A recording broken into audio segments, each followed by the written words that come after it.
أنتم في إيران، نحن الأقوياء، نحن وجود، أنتم في إيران،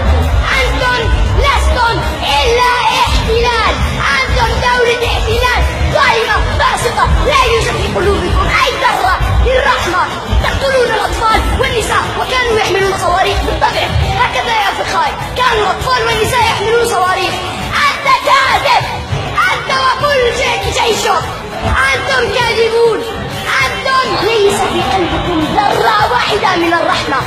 أنتم أيها الفسقة الظلمة، أنتم يا أبناء اليهودية، والله والله والله سنحرر فلسطين، والله سنسجد ركعات شكر لله ولكن في المسجد الأقصى إن شاء الله سنحرر فلسطين، وسنطردكم وسندوس على آخر جثة صهيوني لعين في غزة بأرجلنا الشريفة، سندوس عليكم.